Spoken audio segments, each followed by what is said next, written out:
Bonjour à toutes et à tous, mon nom est Guillaume Leport, je travaille sur un projet qui s'appelle BlueSeeds et aujourd'hui je suis là pour vous présenter un exemple de mécanisme de financement innovant pour la conservation marine.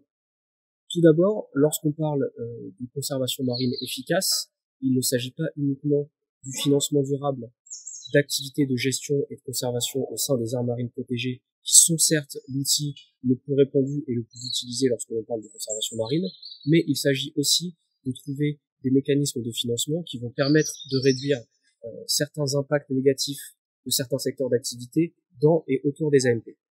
C'est aujourd'hui de cette approche-là que je suis venu vous parler, pour vous présenter un exemple concret d'un mécanisme de financement dans cette optique-là. Ce mécanisme de financement a été mis en place par l'association AGIR, qui signifie l'Association de gestion intégrée des ressources, et qui est basée au Maroc.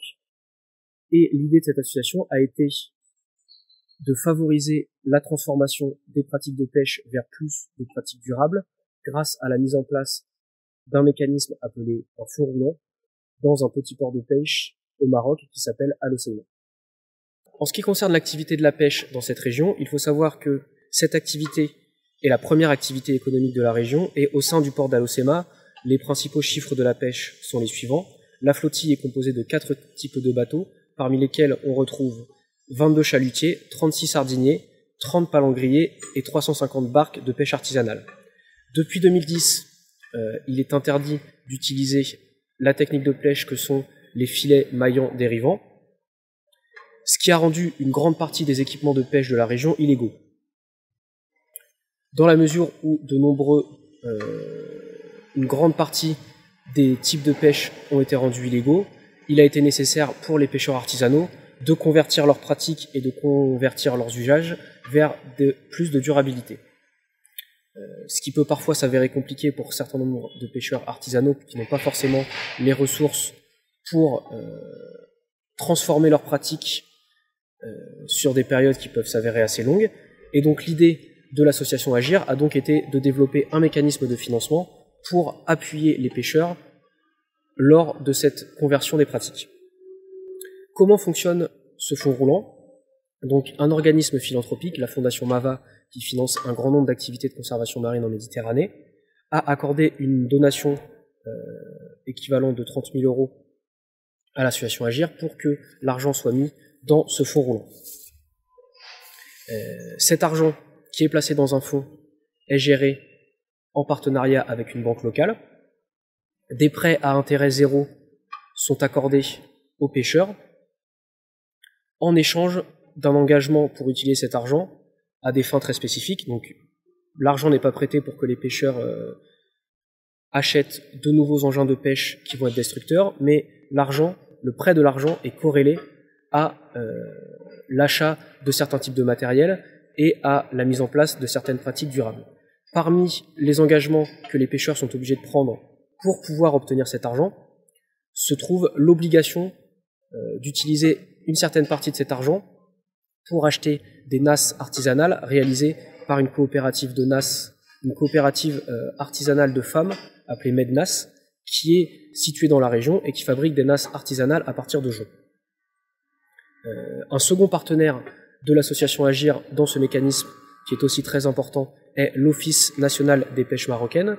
Cet office est chargé notamment de contrôler la vente de poissons réalisés à la criée. Et en fait, le mécanisme fonctionne de la manière suivante. Lorsque les pêcheurs qui ont bénéficié de l'argent du fonds roulant vont vendre leurs poissons à la criée, l'Office national des pêches prélève un petit pourcentage de ces ventes pour les reverser sur le fonds. L'idée étant que si un pêcheur vend beaucoup de poissons pendant une semaine, on lui prélèvera un petit pourcentage de cette vente pour pouvoir rembourser son fonds. Et si le pêcheur ne pêche pas pendant plusieurs semaines, dans ce cas-là, il n'a pas à rembourser. L'idée étant que ce remboursement se fasse d'une manière qui ne soit pas trop impactante pour la vie du pêcheur.